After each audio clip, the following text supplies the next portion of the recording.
Hello student, आज हम fish food के बारे में पढ़ेंगे। फ़िश फूड जैसे कि आप जानते हो कि वो डाइट है, फ़िश को दी जाती हैं जब हम एक्वाकल्चर में या एक्वेरियम में फ़िश को रखते हैं, ताकि उनकी जो ग्रोथ है, हेल्थ है और रिप्रोडक्शन जो है वो प्रॉपर रहे। फ़िश को भी जैसे हमें बैलेंस डाइट की रिक्वायरमेंट है, ऐसे ही फ़िश को भी जो है एक बैलेंस डाइट की रिक्वायरमेंट होती है, जिसके अंदर प्रोटीन, फैट, कार्बोहाइड्रेट, विटामिन्स और मिनरल्स जो हैं वो रिक्वायर्ड रहते हैं। उनकी क्वांटिटी जो है वो ऑप्टिमम क्वांटिटी रहती है, ताकि उनकी ग्रोथ और हेल्थ जो है वो मेंटेन रह सके। अब फ़िश को क्या फूड देना है वो डिपेंड करता है कि फ़िश की स्पीसीज़ कौन सी है, उनकी एज ग्रुप कौन सा है और वो किस इन्वायरमेंट में हम फ़िश को जो है वो ग्रो कर रहे हैं।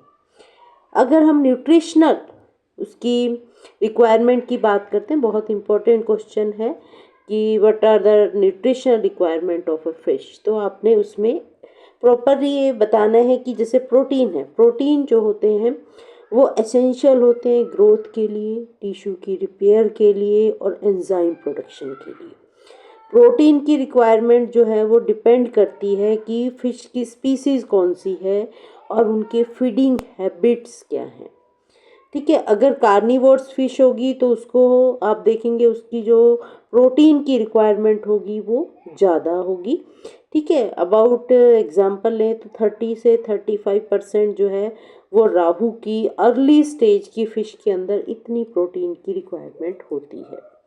सेकंड आते हैं कार्बोहाइड्रेट। कार्बोहाइड्रेट जो है वो एनर्जी गिवन है, वो एनर्जी प्रोवाइड करते हैं और वो जो एल्गी हैं, एक्वेटिक प्लांट्स हैं और अदर सोर्स जो हैं कार्बोहाइड्रेट का, वो हम फिश को देते हैं। और इसमें यही जो कार्बोहाइड्रेट हैं वो energy source, major energy source होते हैं। थर्ड आता है फैट। फैट जो होते हैं उसमें एसेंशियल फैटी एसिड्स होते हैं जो कि उनको ग्रोथ के लिए रिक्वायर्ड होते हैं। फिर आते हैं विटामिन एंड मिनरल्स, जो एसेंशियल, आप विटामिन्स देखते हो, जो सॉरी बहुत सारी जो फिजियोलॉजिकल एक्टिविटीज़ होती हैं, जैसे ग्रोथ है, डेवलपमेंट है, इम्यूनिटी है, तो उसके लिए विटामिन्स और मिनरल्स बहुत यूँ कह लो कि बहुत ज़्यादा एसेंशियल होते हैं। तो कोई भी फ़िश है वो किस स्पीसीज़ से बिलोंग करती है, उसका एज ग्रुप क्या है, ठीक है, ये सब जो है वो मैटर करता है उसकी डाइट के ऊपर। उसकी डाइट को जब डिसाइड किया जाता है तो ये पैरामीटर जो है वो ध्यान में रखे जाते हैं। तो बहुत सारे डिफरेंट टाइप के फ़िश फूड होते हैं, जैसे आप यहाँ देखेंगे डायटम्स हैं। ठीक है, डायटम्स हैं, जू प्लैंक्टन्स हैं, ये फ़िश हैं। फ़िश से जो है जो फ़िश लार्वी होती हैं वो बड़ी हो जाती हैं उनको। फिर उसके बाद आते हैं कि जब उनका डाइट कंपोजिशन जो है वो फुलफ़िल हो जाता है तो वो फिर फर्दर डेवलपमेंट होती है स्मॉल फिशेज़ में और लार्ज फिशेज़ में वो कन्वर्ट हो जाती हैं। फूड डिफरेंट टाइप के हो सकते हैं। फ़िश की रिक्वायरमेंट के हिसाब से हम कहते हैं कि different type of nutritional component जो है वो रिक्वायर्ड हैं। फ़िश जो फूड दिया जाता है वो भी नेचुरल फूड भी होता है और आर्टिफिशियल फूड भी हो सकता है। नेचुरल फूड जो कि सबसे ज़्यादा रिक्वायर्ड होता है फ़िश को, किसी भी एज ग्रुप की जो होती है उसको न्यूट्रिशनल जो वैल्यू उसकी पूरी होती है वो नेचुरल फूड से होती है, जिसके अंदर बहुत सारे एनिमल्स जो हैं एज ए नेचुरल फूड जो है वो यूज़ किए जाते हैं। यूनिसेलुलर एल्गी है जैसे डायटम्स हैं, लार्ज एल्गी है जैसे ब्लू ग्रीन एल्गी है, प्रोटोजोन्स, यूग्लिना, मार्सिला, डिफ्यूजिया, सिलिएट्स, रोटिफर्स लाइक ब्रोंकिनस हैं, ठीक है, वॉर्म्स लाइक ट्यूबिफेक्स है, ग्लोसिफोनिया है, लीच जिसको आप बोलते हैं। क्रस्टेशियन के अंदर डेफनिया है, साइक्लोप्स हैं, सिप्रिस हैं, गेमरस हैं, एसिलस हैं, ये सब जो हैं आते हैं।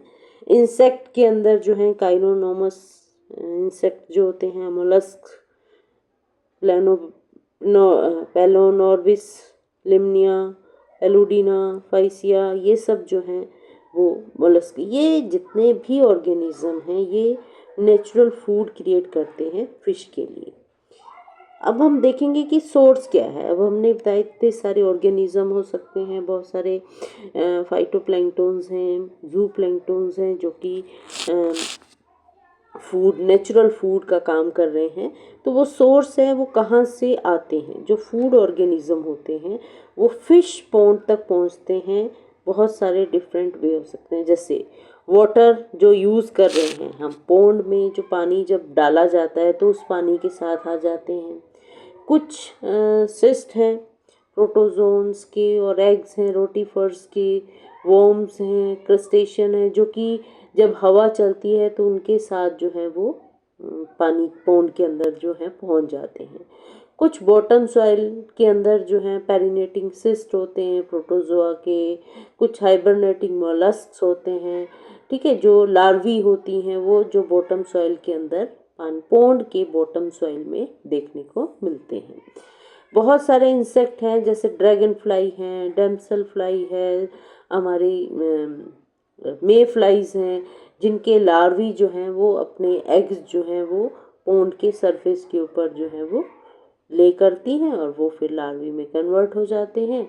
कुछ पूल जो होता है, जो पॉन्ड को जब हम ड्राई करते हैं उसके बाद दोबारा फिलिंग करते हैं तो बहुत सारे पूल लेफ्ट अनड्राइड जो है वो पॉन्ड के अंदर मिल जाते हैं। यूटिलिटी, जो नेचुरल फूड होता है उसकी यूटिलिटी और रिक्वायरमेंट जो है, यूटिलिटी में आप देखेंगे कि जो नेचुरल फूड होता है वो कंप्लीट और बैलेंस होता है। आर्टिफिशियल फूड अगर आप फिशेस को देते हैं तो वो कहीं उसके अंदर हो सकता है प्रोटीन डेफिशिएंटी हो, कुछ स्प्लॉइट फूड भी होते हैं, सप्लीमेंट्री फूड हैं जो एक्सपायरी हो चुके हैं या ख़राब हो गए हैं, वो क्या करते हैं फिश, अगर हम उनको देते हैं तो फिश को डिजीज़ भी कॉज करते हैं। कार्ब्स जो होते हैं जिनको अपनी डाइट का जो 50% पार्ट होता है वो नेचुरल फूड लेना होता है, उनको वो पूरी तरह से, अगर हम कहें कि 100% हम उनको आर्टिफिशियल फूड दे देंगे तो वो एग्जिस्ट नहीं कर सकते हैं। उनको 90% अपना 50% जो है नेचुरल फूड जो है वो एसेंशियल होता है। क्यों? क्योंकि बहुत सारे एंजाइम हैं, जैसे पेप्सिन है, वो नहीं होता है आर्टिफिशियल फूड में। नेचुरल फूड में जो प्रोटीन्स हैं उनसे जो है वो एंजाइम बनता है, और वो एंजाइम जो है वो सिर्फ और सिर्फ वो अगर एनिमल को खाते हैं तभी उनको वो मिल सकता है। फिर आते हैं रिक्वायरमेंट। अब डिफरेंट रिक्वायरमेंट रहती है, क्योंकि फिशेस को जो है बैलेंस डाइट की रिक्वायरमेंट होती है, तो उसके अंदर वैरायटी ऑफ न्यूट्रिएंट जो है जो कि उसके हेल्थ और वेलबींग को सपोर्ट करते हैं वो होने चाहिए। दूसरा, हाई क्वालिटी फीड जो है, जो न्यूट्रिशनली कंप्लीट हो, एप्रोप्रिएट हो एक फिश स्पीसीज़ के लिए। कुछ नेचुरल फूड जो सोर्सेज हैं जैसे सप्लीमेंट्री कमर्शियल फूड हैं जो कि नेचुरल फूड हैं, व्हेन एप्रोप्रिएट वो भी दे सकते हैं। कुछ जैसे मोनीटर फिश हैं जिनके जिनके अंदर आपको साइन ऑफ माल न्यूट्रिशन दिखाई दे, ठीक है, जैसे उनके क्या होता है रूटीन में चेक किया जाता है फिशेस को, किसी तरह की कोई इन्फेक्शन तो नहीं है, कोई डिजीज़ तो नहीं है, सिम्टम तो नहीं है, जैसे ग्रोथ अच्छे से नहीं हो रही है, उनकी स्टंटेड ग्रोथ है, लेथार्जिक हो गए हैं या कोई अदर हेल्थ इश्यूज हैं, तो उसको भी मॉनिटर करके उनकी डाइट जो है वो रिक्वायर्ड प्लान की जाती है। कुछ फैक्टर्स होते हैं जो फिश न्यूट्रिशन को अफेक्ट करते हैं, जैसे फिश की स्पीसीज, डिफरेंट स्पीशीज़ को हम डिफरेंट न्यूट्रिशनल नीड होती है। अगर हम सभी को एक जैसा फूड देने लग जाएं तो वो फिशेस को सफिशेंट नहीं होगा। फीडिंग हैबिट देखी जाती है कि वो कार्निवोर्स हैं, ओमनीवोर्स हैं या हर्बीवोर्स हैं, उसी के अकॉर्डिंग उनका डाइट प्लान जो है वो तैयार किया जाता है। हैबिटेट क्या है, वाटर किस पॉन्ड के अंदर रह रहे हैं, उनके जो जैसे मेरीन फिशेस हैं उनके डिफरेंट प्रोटीन और फैट जो रिक्वायरमेंट होती है वो बिल्कुल डिफरेंट होती है जो कि फ्रेश वाटर फिशेस जो कि हम कल्चर करते हैं उन फिशेस को देखते हैं। लाइफ स्टेजेस हैं कि लार्वा है जुवेनाइल स्टेज है, अडल्ट फिश है, तो उनके एज के अकॉर्डिंग भी उनकी फ़िश रिक्वायरमेंट जो है वो वेरी करती है। तो ये सारे फैक्टर देखकर ही जो है वो डाइट प्लान किया जाता है। बहुत सारी ऐसी डेफिशिएंसी भी हो सकती हैं। अब नेचुरल फूड अगर अवेलेबल नहीं हुआ फ़िश को, हमने जैसे बताया बहुत सारी ऐसी फिशेज़ हैं जिनको नेचुरल फूड जो है वो मस्ट होता है। ठीक है, आप कितना भी उनको सप्लीमेंट्री फूड दे दो वो उनके लिए सफिशिएंट नहीं होता है। तो अगर किसी भी, चाहे प्रोटीन है, फैट है, कार्बोहाइड्रेट, मिनरल, विटामिन्स, किसी की भी डेफिशिएंसी हो जाती है तो उससे रिलेटेड हमें बहुत सारे हेल्थ प्रॉब्लम जो है वो देखने को मिलते हैं।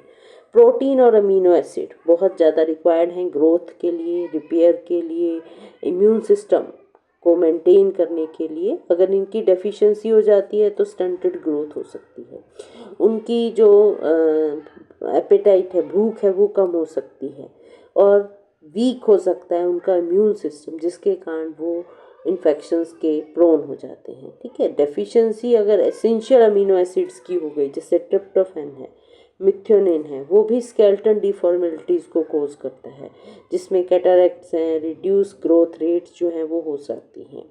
कार्बोहाइड्रेट की अगर डेफिशिएंसी हो जाए तो ग्रोथ कम हो जाएगी, डिजीज़ एक्टिविटीज़ देखने को, एक्टिविटी जो है वो लेथार्जिक दिखाई देगा आपको, वो इम्यून फंक्शन जो है उसका भी वीक हो जाएगा, जिसके कारण इन्फेक्शन जो है वो बढ़ सकता है। फैट है, फैटी एसिड की डेफिशिएंसी हो गई तो जैसे फैट्स हैं, फैट्स जो होते हैं एसेंशियल फैटी एसिड्स होते हैं जो कि एनर्जी स्टोरेज के लिए ज़रूरी होते हैं, इंसुलेशन के लिए ज़रूरी हैं, बोएंसी के लिए ज़रूरी हैं। ठीक है, इसके अलावा जो फैट सोल्यूबल विटामिन है उनकी अब्जॉर्प्शन के लिए भी फैट की रिक्वायरमेंट होती है। अगर कोई फैट की सफिशिएंट मात्रा नहीं रहती है तो वो पुअर ग्रोथ करता है, वीक इम्यून सिस्टम को कर देता है और सेल फंक्शन भी जो है वो एबनॉर्मल हो सकते हैं। मिनरल्स हैं, विटामिन्स हैं, उनके कारण भी अगर बहुत सारे वाटर सोल्यूबल या फैट सोल्यूबल जो हैं वो मिनरल विटामिन्स होते हैं तो उनकी अलग अलग रिक्वायरमेंट रहती हैं। अगर उनमें किसी तरह की डेफिशिएंसी होती है तो पुअर ग्रोथ हो सकती है, रिड्यूस एपेटाइट है, एनोरेक्सिया बोलते हैं, लेथार्जी, वीकनेस एंड इनएक्टिविटी हो सकती है उनके अंदर, स्केलेटन में डिफॉर्मिटीज़ हो सकती हैं जिसके कारण उनका जो स्पाइनल कर्वेचर है वो बेंड हो सकता है, ड्वार्फिज्म हो सकती है या उनका शॉर्टेंड ऑप्रिकुलम हो सकता है, fin erosion, degeneration of fin हो सकता है, जिसमें जो कि ज़्यादातर देखा जाता है जब जिंक और कॉपर की डेफिशिएंसी हो जाती है। स्किन जो है वो पेल हो जाती है जब आयरन की डेफिशिएंसी होता है, वो साइन है अनीमिया का। कुछ अदर सिम्टम भी है जैसे स्किन की फिन से ब्लीडिंग होना, ठीक है, या ऑक्सोप्थेल्मिया हो जाना, जैसे बल्जाई हो जाती हैं, या डीफॉर्म ऑप्रेकुलम हो जाना। तो इस तरह से बहुत सारी डेफिशिएंसी देखने को मिलती है। जैसे आप देखेंगे ये स्टंट ग्रोथ है, साइज़ देखिए आप, नॉर्मल से कितनी छोटी साइज़ की हो गई हैं। यहाँ पर आप देखेंगे रेटिना जो है कितना वाइटिश हो जाता है, कोडल फिन की डिफॉर्मिटी हो जाती हैं। ठीक है, इसी तरह जो कर्वेचर होता है उनका, जो उनकी बॉडी का स्पाइनल कर्वेचर होता है वो भी जो है वो डिफॉर्म हो सकता है। तो डिफरेंट डेफिशिएंसी जो है वो देखने को मिल सकती है। उसके अलावा कुछ जो है आर्टिफिशियल फूड भी होते हैं। ठीक है, जो आर्टिफिशियल फूड होते हैं उसके अंदर आप देखेंगे कि जो सप्लीमेंट्री दिए जाते हैं फूड, नेचुरल फूड है जो कि सुटेबल आर्टिफिशियल फूड की तरह जो सप्लीमेंट्री फूड होते हैं उनको हम नेचुरल फूड को सप्लीमेंट करते हैं विद आर्टिफिशियल फूड के साथ, ताकि फ़िश की प्रोडक्शन जो है वो बढ़ाई जा सके। बहुत सारे आर्टिफिशियल फूड जो हैं जो कि फ़िश यील्ड को बढ़ा देते हैं, यूज़ किए जाते हैं फ़िश फार्मिंग के अंदर। इनमें एनिमल भी हो सकते हैं, प्लांट भी हो सकते हैं, जैसे वेजिटेबल फूड्स हैं, लाइक सोया वेस्ट है जो कि जब ऑयल को एक्सट्रैक्ट करते हैं उस समय बचता है। स्पॉइल्ड ग्रेन है, वीट है, राइस है, मेज, बार्ले, ओट, पटेटोज़ हैं, वीट है, राइस ब्रान है, ऑयल केक है, ऑयल सीड है, ग्राउंडनट, कॉटन, कोकोनट, पाम, इन सब के सीड्स जो हैं उनको हम यूज़ कर सकते हैं। लीव्स हैं, कोलोकेशिया है, बनाना, स्वीट पोटैटो, मेज़, खाना, इन सब के लीव्स को भी हम एज ए फूड जो है वो यूज़ कर सकते हैं। किचन का वेस्ट है, जो ग्रेन स्टोर होता है उनकी स्वीपिंग जो बच जाता है ग्रेन स्टोर में से, या जो बेकरी का रेजिड्यू है, जो बियर ब्रूइंग इंडस्ट्री का रेजिड्यू है, उसको हम वेजिटेबल फूड की तरह सप्लीमेंट्री नेचुरल फूड के यूज़ कर सकते हैं। कुछ एनिमल फूड्स भी होते हैं जैसे अर्थवॉर्म है, श्रिम्प्स हैं, सिल्क वॉर्म है, उनके लार्वी, प्यूपा, स्नेल, फ्रॉग, कुछ स्पॉइल्ड फिशेस भी होती हैं, कुछ स्लाउटर हाउस के ऑफेल्स होते हैं, कुछ मीट हैं, कुछ इंसेक्ट्स होते हैं जो लाइट की तरफ अट्रैक्ट होते हैं, ठीक है, और जब वो पानी में गिरते हैं फिश पॉन्ड के अंदर तो वो गुड सप्लीमेंट्री फूड का काम करते हैं, ठीक है। तो क्या करते हैं, पॉन्ड के आसपास जो है लाइट लगा दी जाती है जिससे इंसेक्ट अट्रैक्ट होते हैं और जब वो गिरते हैं तो सीधा पॉन्ड के अंदर वो चले जाते हैं। कुछ ड्राई कंसनट्रेट्स जो हैं जो कि हम यूज़ करते हैं चाहे वो पोल्ट्री में, कैटल फार्मिंग में, वो भी हम जो है यूज़ कर सकते हैं कार्प्स के लिए, ट्राउट्स के लिए और कैटफिश के लिए। इसके अलावा आते हैं कुछ फर्टिलाइज़र। बहुत सारे फर्टिलाइज़र हैं जिनको हम यूज़ कर सकते हैं। फर्टिलाइज़र जो होते हैं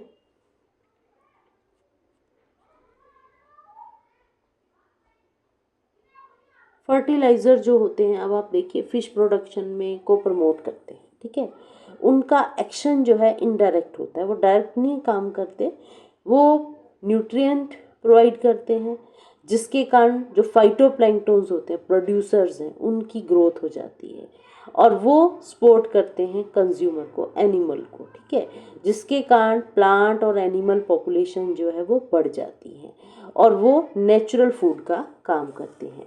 तो हायर फिश आउटपुट जो है वो पॉन्ड से निकलती है। तो फर्टिलाइज़र जो होते हैं वो इनऑर्गेनिक हो सकते हैं और ऑर्गेनिक भी हो सकते हैं। इनऑर्गेनिक जिनको हम मिनरल्स फर्टिलाइज़र के नाम से हम जानते हैं, जैसे लाइम है, फॉस्फेट है, पोटाश है, नाइट्रोजिनस कंपाउंड है, मैग्नीशियम है, सॉल्ट है, इनको हम यूज़ कर सकते हैं।